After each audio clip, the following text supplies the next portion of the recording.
안녕하세요. 4조 발표를 맡게 된 19학번 김재현입니다.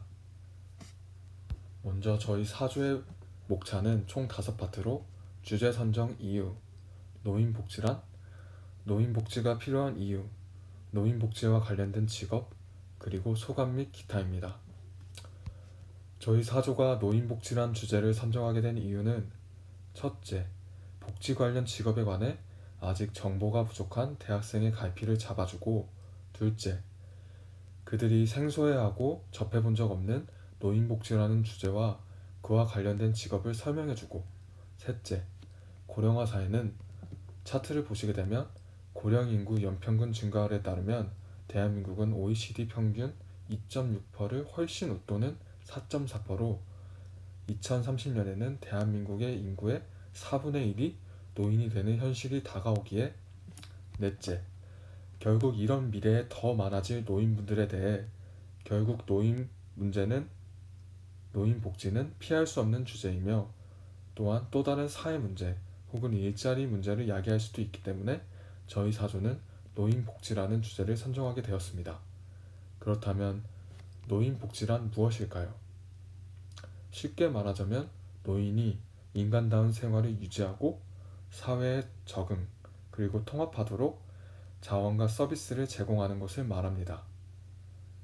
그렇다면 도대체 왜 노인복지가 필요할까요? 저희 조는 세 가지 부분으로 필요 이유를 나열했는데요. 첫째로 노인 빈곤율인데요. 사례를 보시면 노인의 한 달 생활비는 130만 원 정도인데 월 130만 원 이상의 연금을 수급하는 경우는 겨우 8% 정도입니다. 그렇기에 실제로 OECD 노인 빈곤율에 대한 차트를 보시면 OECD 평균이 12.9%인데 반해 한국은 46.9% 최대입니다. 둘째로 고령 인구의 증가, 즉 고령화인데요. 이건 앞서 제가 설명드린 대로 2030년에는 4분의 1의 인구가 노인이 될 정도로 고령화가 심각해지게 됩니다. 셋째로 이러한 경제적, 사회적 제한으로 인해 생기는 노인 우울증도 점점 심해지고 있습니다. 실제로 노인 우울증 통계를 보시면 노인 우울증은 21.1%로 노인 5명 중 1명은 우울증에 걸릴 정도로 말이죠. 그렇다면 이러한 노인 복지를 촉진시키기 위한 직업들에는 무엇이 있을까요? 노인 스포츠 지도사, 요양원, 각종 기관의 노인복지시설, 노인의료복지시설 등 여러가지 기관과 직업이 있지만 저희 사조는 오늘 요양보호사, 평생교육사, 그리고 건강보험공단 요양직 이 세 가지 직업을 설명해 보려고 합니다. 첫 번째로 설명드릴 직업은 요양보호사인데요. 요양보호사란 사람들이 간병인이라고 하는 직업인데요.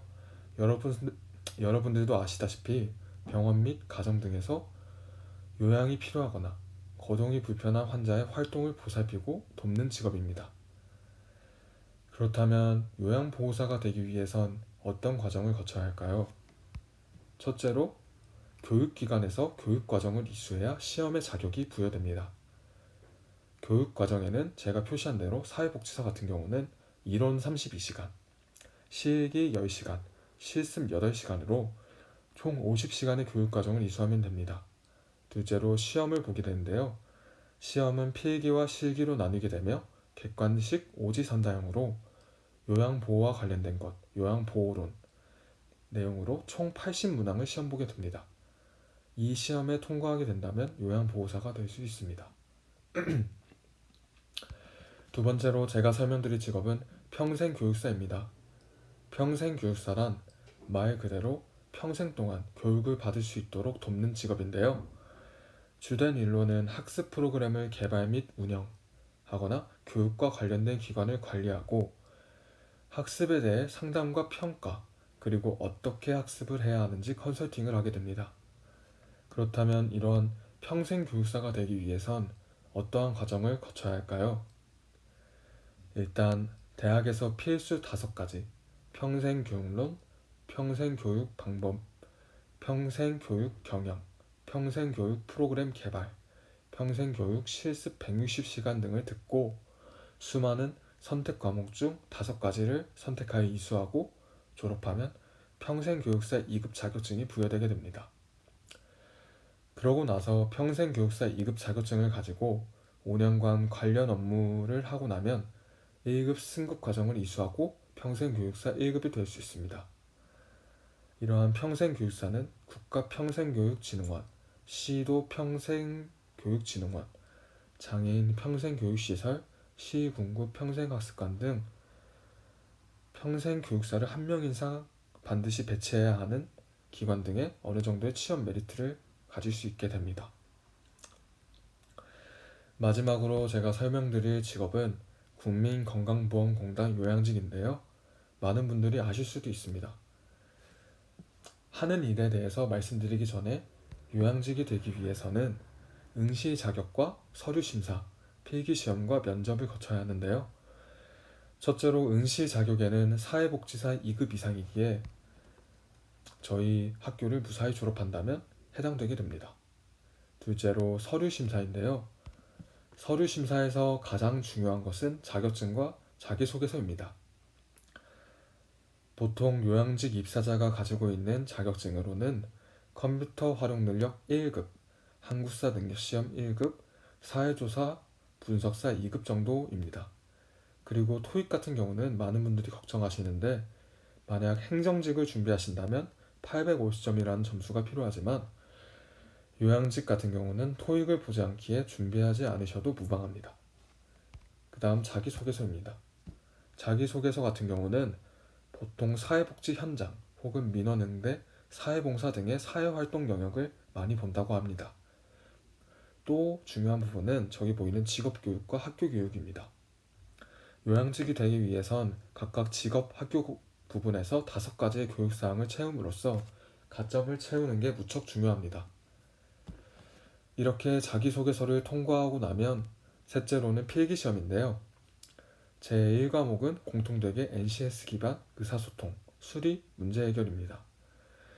중요한 것은 제2과목인데요. 제2과목 같은 경우는 요양직은 노인장기요양보호법으로 다른 직렬과는 차별을 둡니다.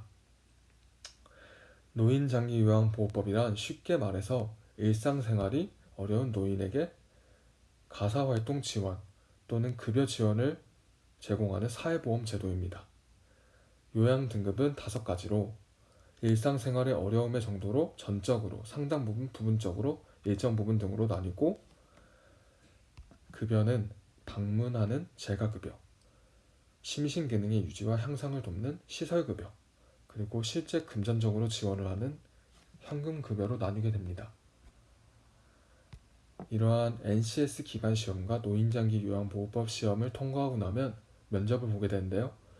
면접은 총 2종류로 경험 행동 면접과 토론 면접으로 나뉘며 이 2가지 면접을 통과하게 되면 국민건강보험공단 요양직이 되게 됩니다.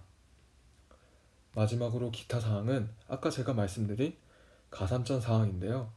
컴퓨터 활용 능력, 한국사 능력 검정시험, 그리고 사회조사 분석사이고 특이사항으로는 정신건강사회복지사가 있는데요.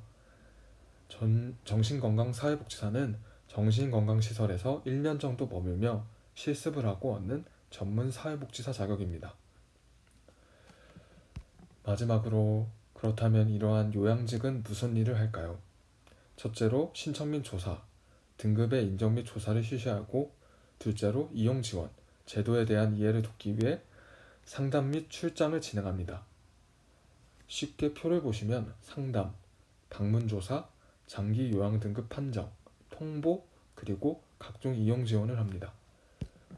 마지막으로는 요양 서비스를 제공하는 각종 기관의 비용을 지급하거나 환수 등을 진행하는 업무를 보게 됩니다. 끝으로 소감으로 발표자인 저는 생각보다 노인복지라는 주제와 관련된 직업이 많이 없어서 놀라게 되었다. 누구나 노인이 된다. 사람들이 그 사실을 알고 조금 더 노인복지라는 분야에 조금 더 관심을 가졌으면 하는 바람이 생겼다. 박율 조원 같은 경우는 고령화 시대가 되면서 노인복지가 더 잘 될 것이라는 정보를 많이 접했지만 이번에 조사하며 다른 분야와 접목한 노인복지에 관한 직업이 많아서 생각보다 놀라게 되었다. 장석원 조원 같은 경우는 노인과 가장 밀접한 학과라고 생각되는 복지학과에 다니면서도 정작 진로에 대해 진지하게 설계해 본 적이 적었던 것 같다.